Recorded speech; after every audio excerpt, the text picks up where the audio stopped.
All right. We in the meth lab. We in the meth lab. We got Rell in the meth lab. Salute, What it look King. like? What's What's good? What's shaking? good? You already know. Let's get into it. All right. So check it. Brooklyn got Uncle Murder, right? Right, Queens got 50, right? right, Yonkers got Styles P, right? right, The Bronx, right? right. Got Rell. Let I me would ask agree. you, I would what agree. made you want to stay out the what made you want to stay out the limelight though? Stay out the limelight? Stay out the limelight. Nah, I wouldn't Because we necessarily don't say. see you that much no more.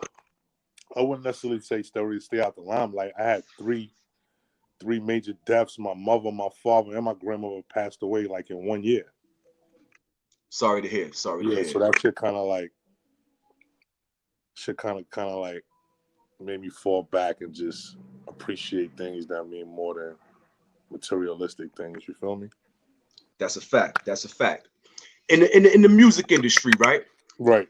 If you could say one important lesson you learned, what would you say is the most important lesson you learned in the industry? The most important lesson I learned in the industry is to never take nobody word in the industry, because in the streets, word mean everything. In the industry, a motherfucker will tell you, "Yeah, I'm gonna do this for you. I'm gonna do that for you," and then when it don't happen, you ready to go upside that nigga head, but you can't apply street rules to the industry. That's a fact. That's a fact. Could you elaborate on at least one situation that made you feel like that? Uh, there was a guy that I was it was a guy that I used to work for, a label I was a part of, and was a good dude. You know, I had I got into a situation, and I got him out of that situation. And I ain't asked him for nothing or nothing like that. But he was like, "Yo, I'm about to go to this new label. When I get over there, I could politic a situation for you. I'd have shown you love for repaying you for what you did for me." And when he got over there, he ain't keep it real. And keep it official. Yeah, so it's like, the industry will have your hopes up high for shit that a nigga would definitely forget about the next day. And you looking at him like, "Yo, what's up? I thought we was homies." Nah, ain't no homies in this industry, man. Facts, facts. And if you could go back, right, and do it again, would you Right. have messed with the set or would you have done it independent? I would have messed with the set because you gotta go through certain situations in order to get the life lessons out of them. So if I ain't never go through the set, I wouldn't have learned the lessons that I was able to acquire. So I would have did it the same way. Facts, facts, facts. But are you in contact with anybody from the set? Yeah, I talked to Jim, I talked to Cam, I talked to Jarrell. He just came home or whatever. Spoke to L since he came home. Me and Gerald Ryder talked. So yeah, I'm definitely always in contact. Not We don't hang out with each other like that as much, but we in contact. That's a fact. That's a fact. Yep. Is anything in the making of reuniting and making like a whole new diplomatic community? You know what I mean? One of those, another one of those for the people.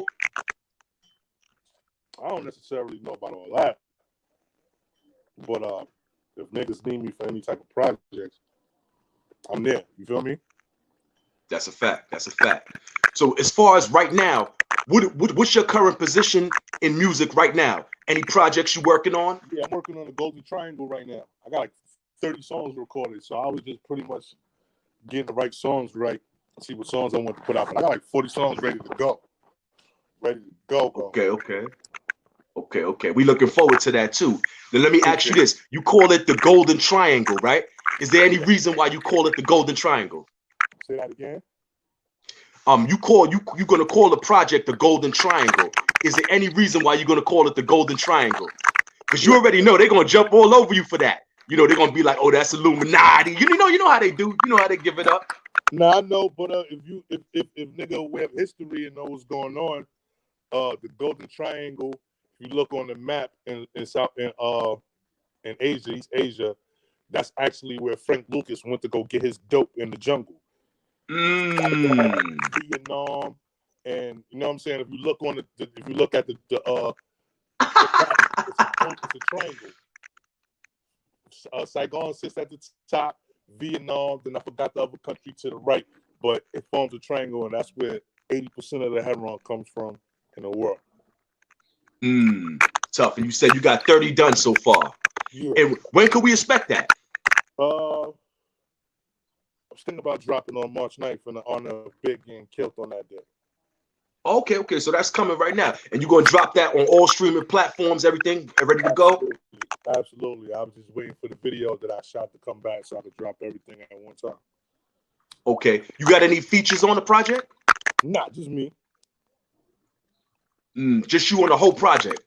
That shit should be nice. Yeah, I mean, that should be nice. Nigga said they miss me, so I'm just gonna only give them me. Facts. Because we used to see, you more often. You got low, bro. You got low. You got low for a little while. You know why? In this clout chasing era, these young niggas and these so-called street niggas don't appreciate a nigga becoming so obsessive.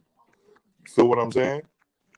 It felt good for me to be at a weed spot and see Noriega pull up at the weed spot and buy the weed spot out and shit. He ain't have to do that. He could have sent his little man to go get the weed, but he made himself accessible to the people because it was love in the streets. Now you know create a wall star moment, then show you love. That's a fact. Yeah, we in them type of times and all of that. Go this nigga, get the cameras ready.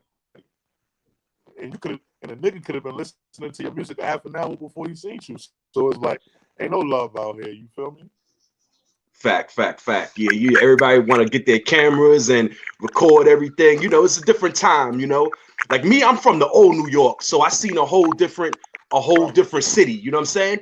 You had to fight, you know what I'm saying? You had to get it in back then. Now it's just like everybody got their cameras. This shit is crazy right now, you know what I mean? So it's like, a nigga ain't got time for that, man. You feel me? Like, I've been accessible my whole career. A nigga can't say he ain't see a nigga. If you from the Bronx, a nigga can't say he didn't at least have one Hell Rell sighting out of my whole career.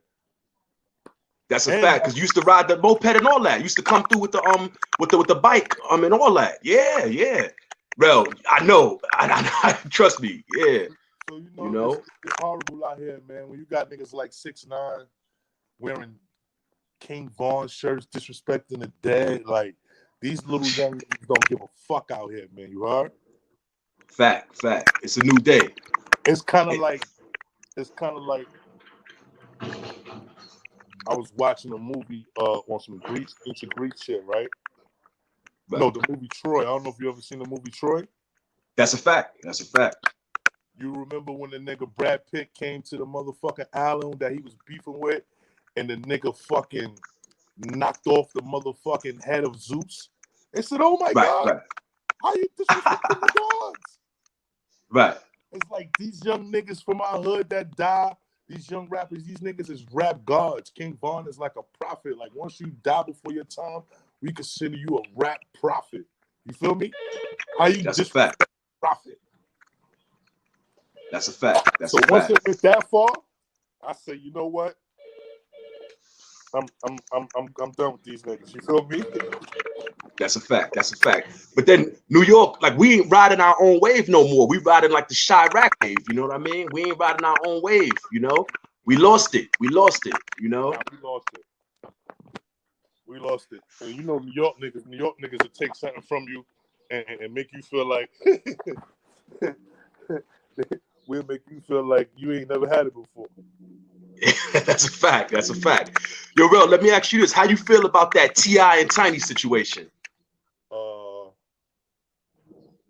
I mean,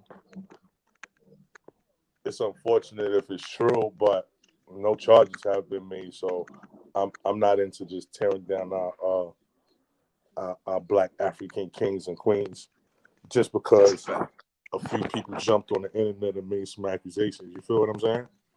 That's a fact. So, until the case unfold, we'll see what's going on. But my blessings go out to them and whoever was affected by that. That's a fact. I agree. All right, Rell, I got one more for you. Whatever you want to know, let's talk about it. All right, let's do it. Growing up, right? Who inspired you to want to rap?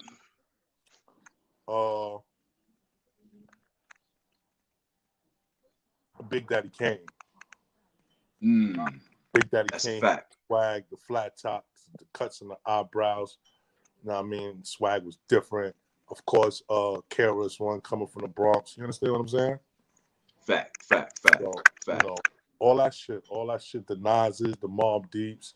You know what I mean? Like Mobb Deep was like their first album was the soundtrack to my life. Like that 95 summer, a lot of niggas got robbed behind that tape. That's a fact. I was there. I remember that. Yo, Rell, you know I'm from 178. You know, the farms and all that, in the Burke. You right there. I seen the whole thing, you know? That's a fact. That's a fact. As far as all your past beefs, right? Your past beefs. We in the stage right now where we gonna grow. We growing. You know, growth and development. We growing. Right. Would you say that you got over all your past beefs in the industry? French, you know what I mean? These type of people. I can honestly say, like, if I did have any beefs, I'm over all that shit, man. Okay. I'm over all that shit. I'm grown. I got 2 daughters. Well, 4 actually, but my daughters is on Instagram. They know what's going on. I got kids, so you know when you got kids that's affected by whatever you do, you know what I mean, it kind of make you move a little different. That's a fact. Yep. And if you pay attention to YouTube right now, you see a lot of people telling like the different like jail stories and all that now. Yeah, I see it. You see that? Let me ask you why you never did that, because you could have easily been on that type of wave. Why you felt like you never wanted to, you know? I felt my story was bigger than that. You know, sometimes some people's story was only that probably was only the key component in their story.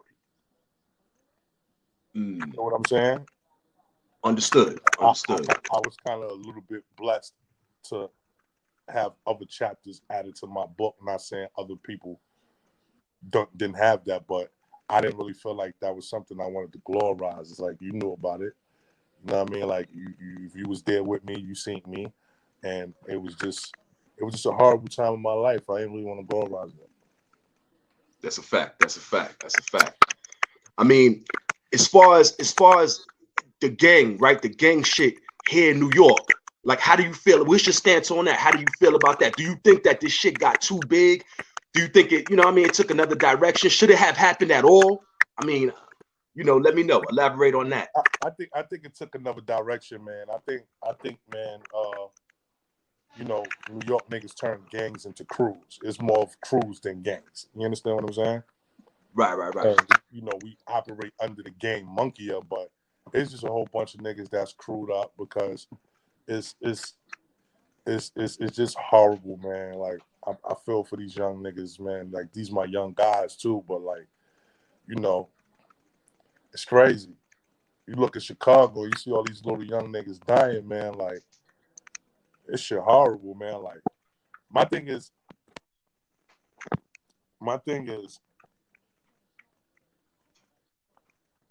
this shit is the city of gods now, bro. Fact.